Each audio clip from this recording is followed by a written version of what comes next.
আসসালামু আলাইকুম। সকাল ৭টা। আজ শুক্রবার, ৭ই জ্যৈষ্ঠ, ৮ই শাওয়াল, ২১শে মে। বাংলাদেশ বেতার। খবর পড়ছি দেওয়ান সাইদুল হাসান। শুরুতেই শিরোনাম। গুণীজনদের পদাঙ্ক অনুসরণ করে বাংলাদেশকে উন্নতি ও সমৃদ্ধির পথে এগিয়ে নিয়ে যাবে নতুন প্রজন্ম। স্বাধীনতা পুরস্কার ২০২১ হস্তান্তরকালে প্রধানমন্ত্রীর আশা প্রকাশ। সাংবাদিকদের স্বার্থবিরোধী কোনো কিছুই করবে না সরকার, বললেন সড়ক পরিবহন ও সেতু মন্ত্রী। সাংবাদিক রোজিনা ইসলাম যাতে সুবিচার পান সে বিষয়ে দৃষ্টি রাখা হচ্ছে, জানালেন তথ্য ও সম্প্রচার মন্ত্রী। রোজিনা ইসলামের জামিন আবেদনের উপর আদেশ আগামী রোববার। করোনা মহামারীর কারণে বিমান বাংলাদেশ এয়ারলাইন্সের সৌদি আরবগামী সব ফ্লাইট ৫ দিনের জন্য স্থগিত। অবশেষে গাজায় যুদ্ধবিরতিতে সম্মত ইসরায়েল ও হামাস। এবং সুইজারল্যান্ডে আর্চারি বিশ্বকাপে রিকার্ভ মিশ্র দলগত ইভেন্টের ফাইনালে বাংলাদেশ।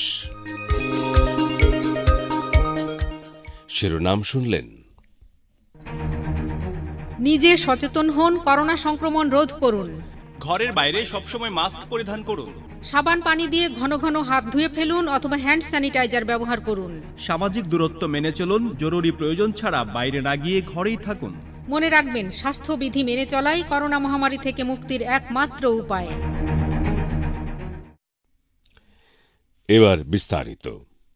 প্রধানমন্ত্রী শেখ হাসিনা গতকাল গণভবনে এক অনুষ্ঠানে ৯ জন বিশিষ্ট ব্যক্তি ও একটি প্রতিষ্ঠানকে স্বাধীনতা পুরস্কার ২০২১ আনুষ্ঠানিকভাবে হস্তান্তর করেছেন। জাতীয় পর্যায়ে গৌরবোজ্জ্বল ও কৃতিত্বপূর্ণ অবদানের স্বীকৃতিস্বরূপ তাঁদেরকে দেশের সর্বোচ্চ সম্মানজনক এ পুরস্কার তুলে দেওয়া হয়।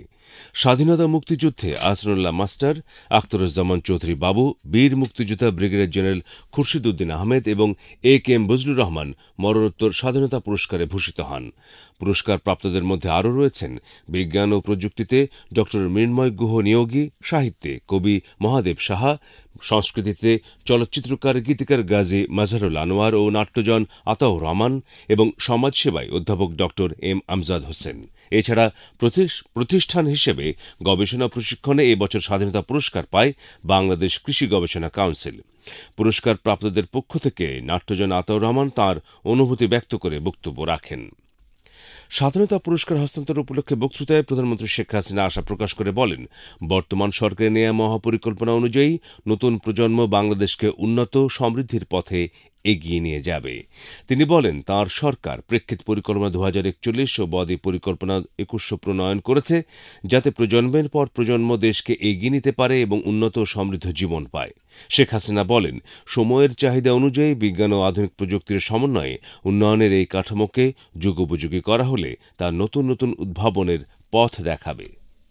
আজকে আমরা যতদূর এগোতে পেরেছি ৫০ বছর পূর্তিতে, আমি বলবো যে উন্নয়নশীল দেশ হিসেবে যে অর্জনটুকু আমরা করতে পেরেছি সেটুকু ধরে রেখে আমরা সামনে এগিয়ে যেতে চাই। আমি এটাই চাই যে আপনাদের পদাঙ্ক অনুসরণ করে আমাদের প্রজন্মের পর প্রজন্ম তারা দেশপ্রেমে উদ্বুদ্ধ হবে, স্ব কর্মস্থানে তারা নিশ্চয়ই তাদের মেধা মননের যোগ্য একটা অবস্থান করে নেবে এবং দেশ ও জাতির জন্য তারা কিছু অবদান রেখে যাবে। প্রধানমন্ত্রী বলেন, যে আদর্শ ধারণ করে বাংলাদেশ স্বাধীন হয়েছিল তা ৭৫-এ জাতির পিতা বঙ্গবন্ধু শেখ মুজিবুর রহমানের নৃশংস হত্যাকাণ্ডের মধ্য দিয়ে হারিয়ে গিয়েছিল এবং আওয়ামী লীগ সেই আদর্শ ফিরিয়ে আনতে সমর্থ হয়েছে। যে আদর্শ নিয়ে বাংলাদেশ স্বাধীন হয়েছিল, ৭৫-এর পরে সে আদর্শ হারিয়ে গিয়েছিল, সেই আদর্শকে আবার আমরা ফিরিয়ে আনতে সক্ষম হয়েছি। আমাদের নতুন প্রজন্ম এখন ইতিহাসকে জানতে চায়, শিকড়ের সন্ধান করে, বিজয়ের কথাটা চিন্তা করে নিজেদেরকে গর্বিত মনে করে। এই ধারাটা অব্যাহত থাকলে অবশ্যই বাংলাদেশ সারা বিশ্বে উন্নত সমৃদ্ধ সোনার বাংলাদেশ হিসেবে প্রতিষ্ঠা লাভ করবে এবং জাতির পিতার স্বপ্ন আমরা পূরণ করতে সক্ষম হব। প্রধানমন্ত্রী বলেন, মুক্তিযোদ্ধাদের পরিবারের কল্যাণে কিছু করতে পারে তাঁর লক্ষ্য, যাতে প্রজন্মের পর প্রজন্ম ধরে তাঁদের অবদানের প্রতি মানুষের শ্রদ্ধা ও কৃতজ্ঞতা অটুট থাকে। মুক্তিযুদ্ধ বিষয়ক মন্ত্রী আকম মোজাম্মেল হক এবং সংশ্লিষ্ট কর্মকর্তাগণ অনুষ্ঠানে উপস্থিত ছিলেন। আওয়ামী লীগের সাধারণ সম্পাদক এবং সড়ক পরিবহন ও সেতুমন্ত্রী ওবায়দুল কাদের বলেছেন, সাংবাদিকদের স্বার্থ বিরোধী কোনো কিছুই করবে না সরকার। বর্তমান সরকারকে সাংবাদিক বান্ধব উল্লেখ করে আওয়ামী লীগের সাধারণ সম্পাদক বলেন, গণমাধ্যমের যে কোনো বিষয়ে প্রধানমন্ত্রী শেখ হাসিনা অত্যন্ত সহানুভূতিশীল। তিনি গতকাল বিকেলে তাঁর সরকারি বাসভবনে ব্রিফিংকালে এসব কথা বলেন। কেউই আইনের ঊর্ধ্বে নন, আইন সবার জন্য সমান জানিয়ে ওবায়দুল কাদের বলেন, ইতোমধ্যে বিষয়টি তদন্তের জন্য ডিবিকে দায়িত্ব দেওয়া হয়েছে। তদন্ত কাজে সরকার কোনরূপ হস্তক্ষেপ করবে না বলেও জানান আওয়ামী লীগের সাধারণ সম্পাদক। সাংবাদিকগণ পেশাগত কারণে বিভিন্নভাবে তথ্য সংগ্রহ করেন। তথ্য অধিকার আইন অনুযায়ী অপ্রকাশযোগ্য তথ্য ছাড়া অন্যান্য তথ্য সংগ্রহের সুযোগ সাংবাদিকদের রয়েছে সুনির্দিষ্ট প্রক্রিয়া অনুসরণ করে। কিন্তু সংশ্লিষ্ট সাংবাদিক তথ্য সংগ্রহে যে প্রক্রিয়া অনুসরণ করেছেন তা সঠিক পদ্ধতি কিনা দেশবাসী সেটা বিবেচনা করে দেখবে। তদন্তের মাধ্যমে প্রকৃত সত্য বের হওয়ার আগেই তার পক্ষে বা বিপক্ষে আন্দোলন আসলে কতটা যৌক্তিক সেটাও আমি আমাদের সাংবাদিক বন্ধুদের ভেবে দেখতে বলি। শেখ হাসিনা সরকার অবাধ তথ্য প্রবাহ তথা গণমাধ্যমের স্বাধীনতা বিশ্বাসে উল্লেখ করে ওবায়দুল কাদের বলেন, সরকারের উদারনৈতিক গণতান্ত্রিক মনোভাবের কারণেই সাম্প্রতিককালে দেশে গণমাধ্যমের ব্যাপক সম্প্রসারণ ঘটেছে। পরে মন্ত্রী দেশের সড়ক যোগাযোগ নেটওয়ার্ক উন্নয়নের লক্ষ্যে সেতু বিভাগের জন্য একটি মাস্টার প্ল্যান তৈরি করতে বাংলাদেশ সেতু কর্তৃপক্ষ এবং স্পেনের পরামর্শক প্রতিষ্ঠান টিপসার সাথে এক চুক্তি স্বাক্ষর অনুষ্ঠানে ভার্চুয়ালি যুক্ত হন। আওয়ামী লীগের যুগ্ম সাধারণ সম্পাদক এবং তথ্য সম্প্রচার মন্ত্রী ড হাসান মাহমুদ বলেছেন, মানুষ ভুল ত্রুটির ঊর্ধ্বে নয়, প্রয়োজনে ইসলামেরও ভুল হতে পারে, তবে তিনি যাতে সুবিচার পান এবং কারা হেফাজতে যথাযথ সম্মান পান সেদিকে দৃষ্টি রাখা হচ্ছে। তথ্য সম্প্রচার মন্ত্রী গতকাল রাজধানীর মিন্টু রোডে তাঁর সরকারি বাসভবনে সাংবাদিক নেতৃবৃন্দের সঙ্গে বৈঠক শেষে কথা বলেন। আবেগতাড়িত না হয়ে বিষয়টি বাস্তবতা নিরিখে দেখার জন্য সাংবাদিকদের প্রতি অনুরোধ জানান ড হাসান মাহমুদ। ঢাকা রিপোর্টার্স ইউনিট সচিবালয় সাংবাদিক ফোরাম দুই সংগঠনের নেতৃবৃন্দের সাথে বিস্তারিত আলোচনা হয়েছে। তো দুই সংগঠনের নেতৃবৃন্দের মূল যে বক্তব্য বা দাবি সেটি হচ্ছে স্বাস্থ্য মন্ত্রণালয়ের তদন্ত কমিটি নয় বরং একটি নিরপেক্ষ তদন্ত কমিটি করার জন্য তারা অনুরোধ করেছেন, দাবি দিয়েছেন। আমি এটি যথাযথ কর্তৃপক্ষের সাথে আলোচনা করি। সাংবাদিক রোজিনা ইসলাম যাতে ন্যায় বিচার পান এবং কারা হেফাজতে যাতে তিনি যথাযথ সম্মান পান সেটি করার জন্য আমি প্রথম থেকেই চেষ্টা করে এসেছি এবং আমার সেই চেষ্টা অব্যাহত থাকবে। দাপ্তরিক গোপনীয়তা আইনে দায়েরকৃত একটি মামলায় দৈনিক প্রথম আলো জ্যেষ্ঠ সাংবাদিক রোজিনা ইসলামের জামিন আবেদনের ওপর আদেশের জন্য আগামী রোববার দিন ধার্য করেছেন ঢাকার একটি আদালত। মামলার ভার্চুয়াল শুনানি শেষে ঢাকা মহানগর হাকিম বাকি বিল্লা গতকাল এই তারিখ নির্ধারণ করেন। একই দিন রাষ্ট্রপক্ষকে আরও তথ্যপত্র পেশ করার নির্দেশ দেন আদালত। করোনা ভাইরাসের কারণে সৌদি আরবগামী সব ফ্লাইট 5 দিনের জন্য স্থগিত করেছে বিমান বাংলাদেশ এয়ারলাইন্স। বিমান বাংলাদেশ এয়ারলাইন্স জানায়, সৌদি আরবগামী সব ফ্লাইট গতকাল থেকে মাসের 24 তারিখ পর্যন্ত স্থগিত থাকবে। সংস্থাটি আরও জানায়, সৌদি কর্তৃপক্ষ আন্তর্জাতিক ভ্রমণকারীদের উপর বাধ্যতামূলক হোটেলে কোয়ারেন্টাইন সহ নতুন বিভিন্ন শর্ত আরোপ করায় এই সিদ্ধান্ত নিয়েছে বাংলাদেশ বিমান কর্তৃপক্ষ। সৌদি আরবগামী সকল যাত্রীকে তাদের ফ্লাইটের নতুন সময়সূচি জানতে নিকটস্থ বিমান বাংলাদেশের অফিসে যোগাযোগ করতে বলা হয়েছে। সামুদ্রিক মৎস্য উৎপাদন বৃদ্ধির লক্ষ্যে বঙ্গোপসাগরে গতকাল থেকে শুরু হয়েছে 65 দিনের জন্য মৎস্য আহরণের ওপর নিষেধাজ্ঞা। আগামী 23 জুলাই পর্যন্ত সমুদ্র উপকূলবর্তী 200 নটিক্যাল মাইল জুড়ে মাছ ধরার উপর এই নিষেধাজ্ঞা বলবৎ থাকবে। 14টি উপকূলীয় জেলার 65টি উপজেলা এবং চট্টগ্রাম শহরে এই নিষেধাজ্ঞা বহাল থাকবে। খবর প্রচারিত হচ্ছে বাংলাদেশ বেতার থেকে। বাংলাদেশ বেতারের সকাল 7টার সংবাদ আরও শুনতে পাবেন আমাদের ওয়েবসাইট www.betar.gov.bd-তে। এছাড়াও শুনতে পাচ্ছেন বার্তা বিভাগের ফেসবুক পেজ facebook.com/বাংলাদেশ বেতার নিউজ এবং ইউটিউব চ্যানেলে। বাঙালি বীরের জাতি। 1971 সালে আমরা শত্রুর মোকাবেলা করে বিজয়ী হয়েছি। করোনা ভাইরাস মোকাবেলাও একটা যুদ্ধ। আমরা সকলের প্রচেষ্টা এই যুদ্ধে জয়ী হব ইনশাআল্লাহ। খবরের বাকি অংশ পড়ছি রওনক জাহান। 2 ডোজ করোনা টিকা নেয়ার পর দেশের 97% মানুষের শরীরে অ্যান্টিবডি তৈরি হচ্ছে। সম্প্রতি সরকারি সংস্থা IEDCR ও বেসরকারি প্রতিষ্ঠান ICDDRB পরিচালিত এক জরিপে এ তথ্য উঠে এসেছে। বিস্তারিত শুনুন প্রতিবেদনে। গত 7 ফেব্রুয়ারি থেকে গণটিকাদান কর্মসূচি চালু করে সরকার। তবে প্রয়োগকৃত অক্সফোর্ড অ্যাস্ট্রাজেনেকার তৈরি টিকার কার্যকারিতা কতটুকু তা নিয়ে ছিল জল্পনা কল্পনা। তবে এর অবসান ঘটালো সরকারের ড্রাগতত্ত্ব নিয়ন্ত্রণ ও গবেষণা প্রতিষ্ঠান IEDCR। টিকা গ্রহণ করেছেন এমন 120 জনের উপর পরিচালিত গবেষণা জরিপে মিলল আশানুরূপ খবর, যেমনটি জানাচ্ছিলেন IEDCR এর উপদেষ্টা ও জনস্বাস্থ্য বিশেষজ্ঞ ডাক্তার মুস্তাক হোসেন। সারা বাংলাদেশে 63 জন মানুষের উপর এটা করা হয়। তো সেখান থেকে অল্প কিছু মানুষের তথ্য এখানে প্রকাশ করা হয়েছে, অন্তর্বর্তীকালীন তথ্য। সেখানে দেখা গেছে যে যারা প্রথম ডোজের টিকা যারা নিয়েছেন তাদেরটাই ফলাফল জানা হয়েছে 120 জনের। মাস পরে দেখা গেছে যে 92% অ্যান্টিবডি তৈরি হয়েছে, আর 2 মাস পরে 97% অ্যান্টিবডি তৈরি হয়েছে। এবং সেখানে দেখা গেছে যে বয়স ভেদে এখানে কম বেশি হয়নি। তবে করোনাক্রান্ত হওয়ার পর টিকা গ্রহণ করেছেন এমন ব্যক্তিদের ক্ষেত্রে টিকার কার্যকারিতা ও অ্যান্টিবডি তৈরির হার আরো বেশি। বাংলাদেশ বেতারকে এ তথ্য জানান ডাক্তার মুস্তাক হোসেন। যারা এই টিকা নিয়েছেন তারা যদি এর আগে করোনা ভাইরাসে আক্রান্ত হয়ে থাকেন, সেই আক্রান্ত রোগী যারা ছিলেন তাদের শরীরে অ্যান্টিবডি হওয়ার 4 গুণ বেশি অ্যান্টিবডি তৈরি হয়েছে অন্য রোগের চাইতে। এইগুলোই প্রাথমিকভাবে ফলাফলটা জানা গেছে 120 জনের ভিতরে। এটা প্রতি মাসে অ্যান্টিবডি পরীক্ষা করা হবে 2 বছর পর্যন্ত। টিকার ফলে তৈরি হওয়া অ্যান্টিবডির কতদিন স্থায়ী হবে সে বিষয়ে এখনো নিশ্চিত নন গবেষকরা। তাই মাস্ক পরা সহ স্বাস্থ্যবিধি মেনে চলার উপর জোর দিলেন বিশেষজ্ঞরা। শোভন ইসলাম, বাংলাদেশ বেতার। দেশে করোনা ভাইরাসে আরও 36 জন মারা যাওয়ায় মৃতের সংখ্যা দাঁড়িয়েছে 12,284 জনে। গতকাল ঢাকায় স্বাস্থ্য অধিদপ্তরের এক সংবাদ বিজ্ঞপ্তিতে এই তথ্য জানানো হয়। এতে বলা হয়, গতকাল দুপুর পর্যন্ত পূর্ববর্তী 24 ঘণ্টায় 19,437টি নমুনা পরীক্ষা করে 1,457 জনের দেহে করোনা শনাক্ত হওয়ায় আক্রান্তের সংখ্যা দাঁড়িয়েছে 7,85,194 জনে। বিজ্ঞপ্তিতে আরও জানানো হয়, এ সময় 1,378 জন সুস্থ হয়। এ পর্যন্ত আরোগ্য লাভ করেছেন 7,27,510 জন। বাংলাদেশ বেতার এখন স্মার্টফোনে আপনার হাতের মুঠোয়। অ্যাপসের মাধ্যমে বাংলাদেশ বেতারের সংবাদ এবং অনুষ্ঠান শুনুন বিশ্বের যে কোনো প্রান্ত থেকে। আপনাদের পছন্দের অনুষ্ঠান শুনতে গুগল প্লে স্টোর বা অ্যাপল স্টোর থেকে আজই ডাউনলোড করুন বাংলাদেশ বেতার অ্যাপসটি। এবার আন্তর্জাতিক সংবাদ। বিশ্বজুড়ে করোনা ভাইরাসের মৃতের সংখ্যা 34,43,000 ছাড়িয়েছে এবং আক্রান্ত হয়েছেন 16,58,00,000-এর বেশি। আক্রান্তদের মধ্যে এ পর্যন্ত 14,65,00,000-এর বেশি মানুষ সুস্থ হয়েছেন। এদিকে ভারতে করোনা ভাইরাসে গত 24 ঘণ্টায় 4,000-এর বেশি লোক মারা যাওয়ায় মৃতের সংখ্যা দাঁড়িয়েছে 2,91,000-এর বেশি। এছাড়া একই সময়ে নতুন শনাক্ত ছাড়িয়ে গেছে 2,59,000। ইসরায়েলের নিরাপত্তা বিষয়ক মন্ত্রিসভা কমিটি গাজায় 11 দিনের সংঘাত নিরসনের যুদ্ধবিরতি চুক্তিতে সম্মত হয়েছে। ইসরায়েল জানায়, মিশর প্রস্তাবিত এই যুদ্ধবিরতি হবে সমঝোতাভিত্তিক ও শর্তবিহীন।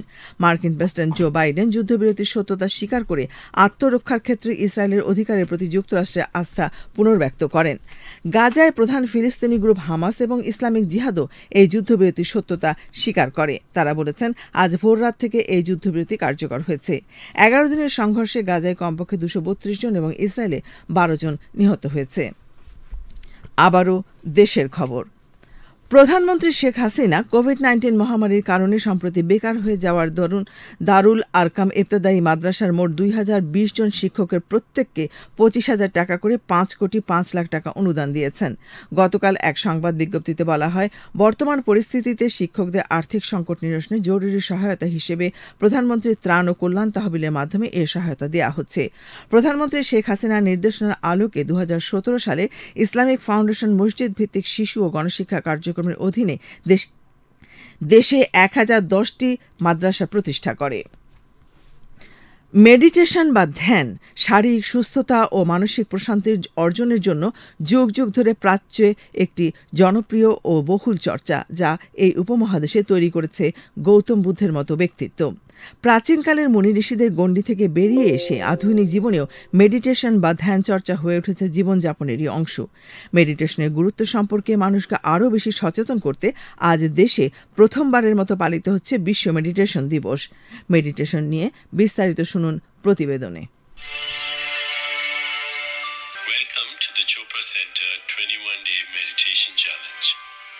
মেডিটেশন সহজ বাংলায় যাকে বলে ধ্যান।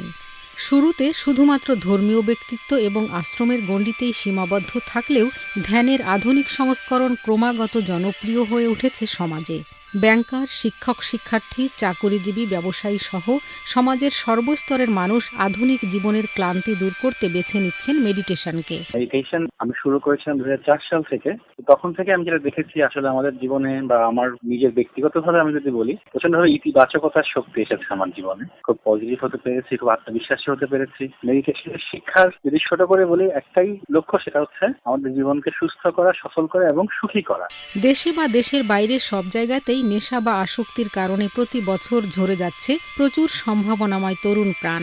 অধিকাংশ ক্ষেত্রেই তরুণদের জীবনে লক্ষ্যহীনতা যার অন্যতম কারণ। California school of professional psychology বার্কলের গবেষক ক্যারল বলেন, মেডিটেশন জীবনে একটি উদ্দেশ্যপূর্ণতা তৈরি করে যা মাদকাসক্তি থেকে মুক্তির প্রধান কারণ হয়ে উঠতে পারে। গবেষণায় দেখা গেছে আধুনিক জীবনের আরেকটি অনুষঙ্গ হচ্ছে মানসিক চাপ, যা থেকে তৈরি হতে পারে হৃদরোগ, স্থূলকায়তা, উচ্চ রক্তচাপ, ডায়াবেটিস সহ বিভিন্ন দুরারোগ্য ব্যাধি।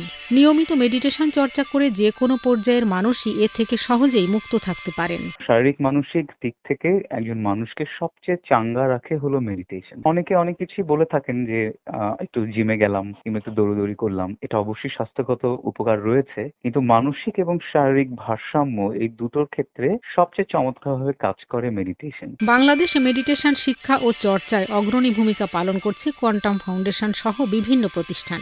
জাতীয় হৃদরোগ সহায়িকাতেও সন্নিবেশিত হয়েছে মেডিটেশনের গুরুত্ব, বলছিলেন কোয়ান্টাম ফাউন্ডেশনের পরিচালক সমন্বয় সুরাইয়া রহমান। নিয়মিত মেডিটেশন চর্চা রোগ প্রতিরোধ ক্ষমতা বাড়ায়, এটা এখন নানা বৈজ্ঞানিক গবেষণায় প্রমাণিত। করোনাকালে আমরাও দেখেছি যারা নিয়মিত যোগাসন করেছেন, দম চর্চা করেছেন, মেডিটেশন করেছেন, সুষম খাবার গ্রহণ করেছেন, করোনায় তারা আক্রান্ত হয়েছেন খুবই কম। নিয়মিত মেডিটেশন কমায় আতঙ্ক ও স্ট্রেস।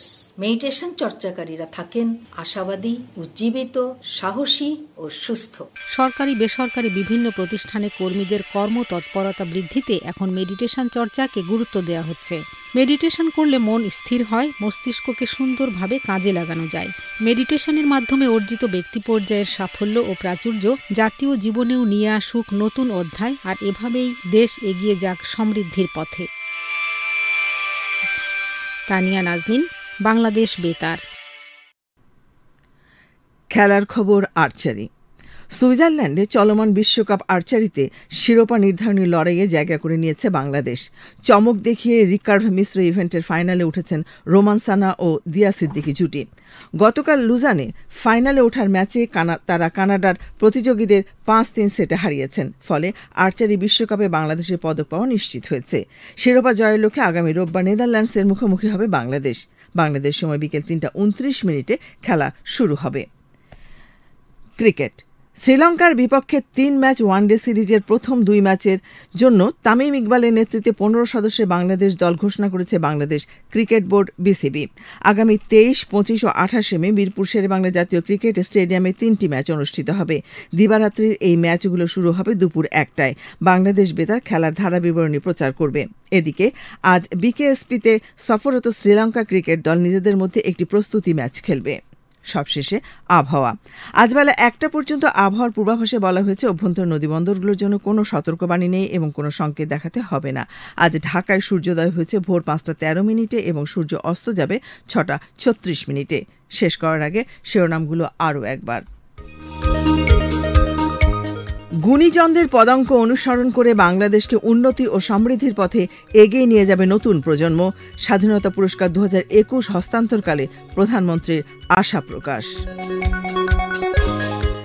সাংবাদিকদের স্বার্থবিরোধী কোনো কিছুই করবে না সরকার, বললেন সড়ক পরিবহন ও সেতু মন্ত্রী। সাংবাদিক রোজিনা ইসলাম যাতে সুবিচার পান সে বিষয়ে দৃষ্টি রাখা হচ্ছে, জানালেন তথ্য ও সম্প্রচার মন্ত্রী। রোজিনা ইসলামের জামিন আবেদনের উপর আদেশ আগামী রোববার। করোনা মহামারীর কারণে বিমান বাংলাদেশ এয়ারলাইন্সের সৌদি আরবগামী সব ফ্লাইট 5 দিনের জন্য স্থগিত।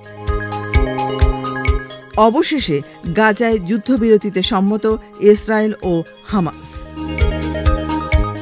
এবং সুইজারল্যান্ডে আর্চারি বিশ্বকাপে রিকার্ভ মিশ্র দলগত ইভেন্টের ফাইনালে বাংলাদেশ। বাংলাদেশ বেতারের সকাল 7টার সংবাদ আরও শুনতে পাবেন আমাদের ওয়েবসাইট betar.gov.bd-তে। এছাড়া বার্তা বিভাগের ফেসবুক পেজ facebook.com/বাংলাদেশ বেতার নিউজ এবং ইউটিউব চ্যানেলে শুনতে পাবেন প্রচারিত সংবাদ। খবর শেষ হলো।